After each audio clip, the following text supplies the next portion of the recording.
Mercredi 20 décembre, c'est l'heure du JT. Merci de nous rejoindre sur 8 Mont-Blanc. Dans l'actualité ce soir, l'entreprise SGL Carbone est souvent stigmatisée, située tout au fond de la vallée de l'Arve. Elle est l'un des symboles de la pollution récurrente sur le territoire. Pourtant, de lourds investissements ont été réalisés au cours de ces dernières années pour limiter l'émission de polluants. Elle veut le faire savoir et a ouvert ses portes à la presse ce matin. Reportage. J-5 avant Noël, nous vous proposons une plongée au cœur de la communauté religieuse de Tamier. Elle se prépare à célébrer cette fête chrétienne.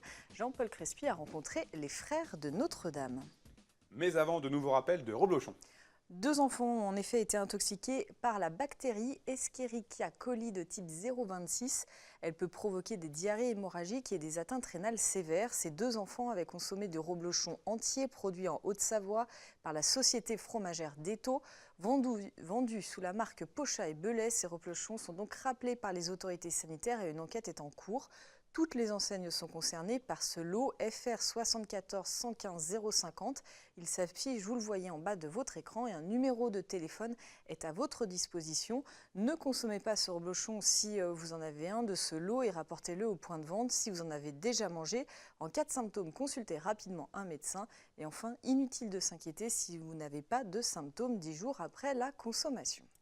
Un site peu gourmand en communication t'a ouvert les portes ce matin. Oui, parmi les 34 sites du groupe allemand SGL Carbone, il est l'un des plus stratégiques compte tenu de sa technicité et de son savoir-faire. Problème, il est situé en fond de vallée. La vallée de l'Arve, l'une des vallées les plus polluées de France, souvent montrée du doigt. L'entreprise a décidé d'ouvrir ses portes à la presse aujourd'hui. Au cours de ces 2 dernières années, elle a beaucoup investi pour diminuer ses émissions de polluants, anticipant ainsi un arrêté préfectoral de janvier 2018. Reportage. L'usine occupe 14 hectares sur la commune de Passy. On transforme ici depuis des années du carbone en graphite, un savoir-faire émetteur de polluants. 8% des émissions de particules fines de la vallée de l'Arve étaient ainsi imputables au site de Chède en 2017, un chiffre qui devrait diminuer dans les années à venir. Je voudrais rappeler que dans le PPA2, donc les chiffres officiels de la préfecture, 67% des PM10 sont issus du résidentiel, 17% des transports et 15% de l'industrie. Donc nous sommes un contributeur dans l'industrie. Donc nous sommes souvent montrés du doigt, mais nous voulons montrer que nous avons progressé, que nous faisons des efforts importants, parce que nous avons un site qui est capable de produire du graphite de haute technologie qui sont utilisés dans des applications très performantes comme l'électromobilité. Nous sommes un des fournisseurs clés dans les batteries au lithium. Nous fabriquons du graphite utilisé dans le processus de production des panneaux solaires. Et puis nous avons aussi un marché important dans le nucléaire, qui est un produit de très haute technologie, où nous sommes le seul fournisseur mondial de ce produit pour des centrales nucléaires type AGR. Des activités hautement stratégiques pour le groupe allemand qui a donc accordé de lourds investissements environnementaux. De 2005 à 2017, les émissions de poussière ont ainsi été réduites de 83%, passant de 41 tonnes à moins de 7 tonnes. Le groupe a investi 4,5 millions d'euros depuis 2 ans pour aller plus loin. Ces imposants tuyaux abritent des systèmes de traitement des fumées sur ces 3 halls de graphitation, l'étape de fabrication du graphite la plus polluante. Les poussières, elles sont traitées au niveau du filtre à manche. Donc les poussières, au lieu de partir dans l'atmosphère, elles sont récupérées dans les trémies des filtres et puis dans des big bags. Donc ça, elles ne partent pas à l'atmosphère. Les gaz acides sont traités puisqu'ils sont neutralisés. Il va y avoir une réaction de neutralisation avec une base qui est injectée. Donc ça va précipiter et on va pouvoir les récupérer aussi au niveau du filtre à manche. Et puis les composés soufrés, gazeux qui étaient responsables des nuisances olfactives, on les récupère au sein du charbon actif, des caissons de charbon actif qu'on voit derrière. Depuis cet été et l'installation de ce nouveau système, aucun signalement de mauvaises odeurs n'a par exemple eu lieu. Un signal prometteur pour l'entreprise, elle s'est fixé l'objectif d'émettre 40% de moins de particules fines en 2019. Des résultats contrôlés de près et en continu. Une vingtaine d'analyseurs ont été installés, sans compter de nombreux contrôles inopinés des services de l'État. Un mot sur la région Auvergne-Rhône-Alpes qui pourrait bien voir son budget 2017 annulé par la justice. En tout cas, le rapporteur public s'est prononcé en ce sens aujourd'hui devant le tribunal administratif de Lyon. Des élus d'opposition contestent les conditions de son adoption. Selon eux, leur droit d'amendement avait été bafoué. Un droit d'amendement bien méconnu selon le rapporteur public aujourd'hui. Dans un communiqué envoyé dans la journée, la majorité affirme que le rapporteur n'a en rien remis en cause la qualité ni la sincérité du budget, mais seulement soulevé un point de pure forme et de conclure, la région attend la décision de la juridiction administrative pour en tirer les conséquences et éventuellement la porter devant le Conseil d'État. Au mois de mai dernier, ce même tribunal avait déjà annulé le premier budget de l'Aire Wauquiez, celui de 2016. La situation a depuis été régularisée par les services de la préfecture. Direction Chambéry pour poursuivre. La phase de démolition de l'ancien hôpital est terminée, c'est donc la phase de réhabilitation qui débute maintenant. Objectif, faciliter l'accès du site hospitalier actuel, créer de nouvelles places de stationnement et accueillir des activités en journée. Un espace paysager est également prévu. Clémence Waldès s'est rendue sur place ce matin, on regarde son reportage.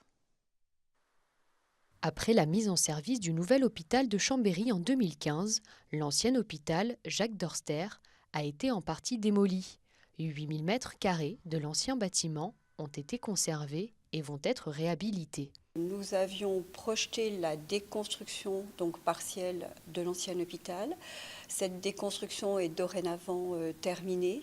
Aujourd'hui, nous travaillons, on est en phase d'études, elles viennent de commencer pour projeter la réhabilitation, reconstruction. Des travaux nécessaires. L'ancien hôpital ne répondait plus à certaines contraintes techniques et d'accueil. Reste qu'un tel chantier nécessite des précautions particulières.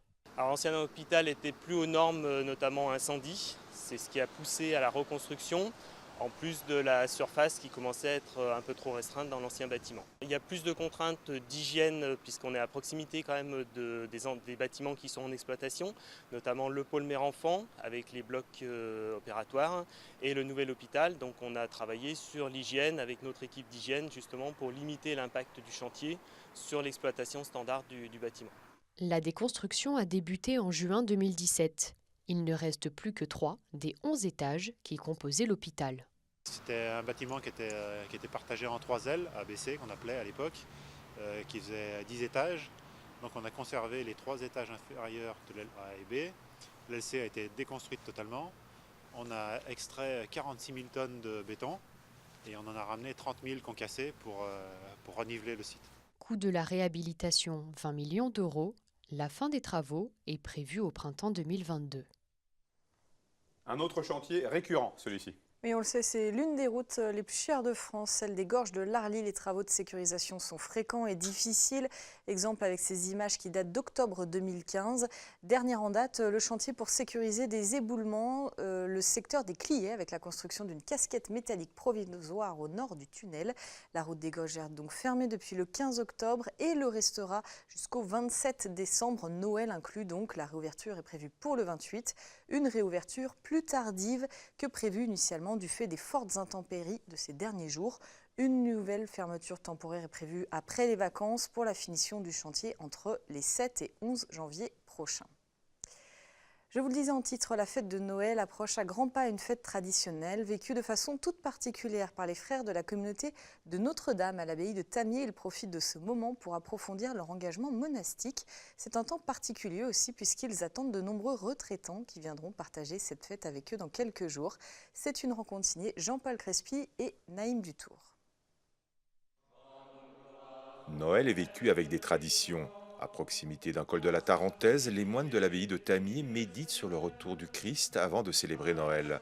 Dans le silence, ce temps de l'Avent est consacré aux lectures des évangiles, à l'annonce à la Vierge Marie, à Saint Joseph, à la nativité de Saint Jean-Baptiste. Des instants de vie vécus dans le recueillement. C'est une période que j'aime beaucoup parce que ça correspond un peu à tout le sens de notre vie monastique.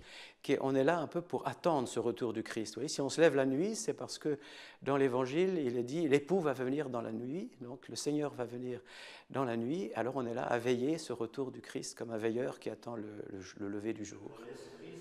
Les chrétiens fêtent à Noël la naissance de Jésus, la naissance d'un enfant dans une province lointaine de l'Empire romain, une province rurale de Haute-Galilée. Si la date exacte n'est pas connue, Noël est une réalité historique, humaine et spirituelle.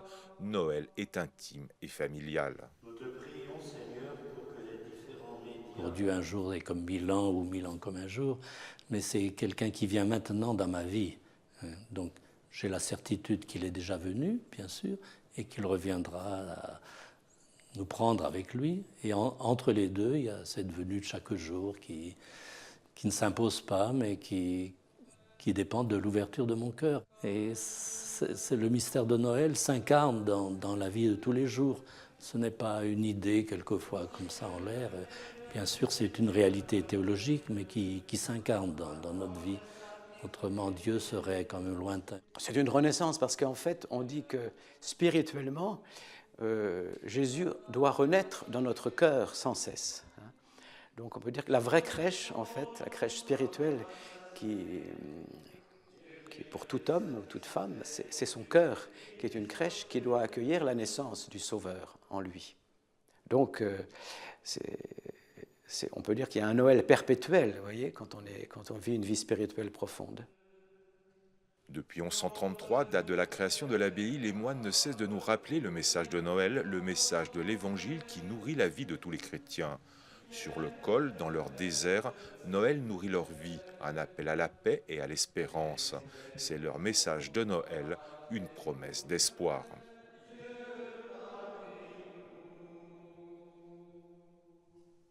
On se quitte en musique et en lumière. La lumière, une nouvelle fois à l'honneur à Genève avec la 5e édition du festival Génivalux. Ce festival réunit chaque année des artistes qui embellissent le centre-ville genevois pour donner aux fêtes de fin d'année un rayonnement tout particulier. Cette année, des étudiants de la Haute École d'Art et de Design de Genève ont participé à l'événement. Je vous laisse sur ces images signées Jean-Paul Crespi. Merci de votre fidélité, merci à toute l'équipe. Tout de suite, c'est le mot de la fin avec Sébastien Germain. On se retrouve demain pour un nouveau JT. Passez une très belle soirée.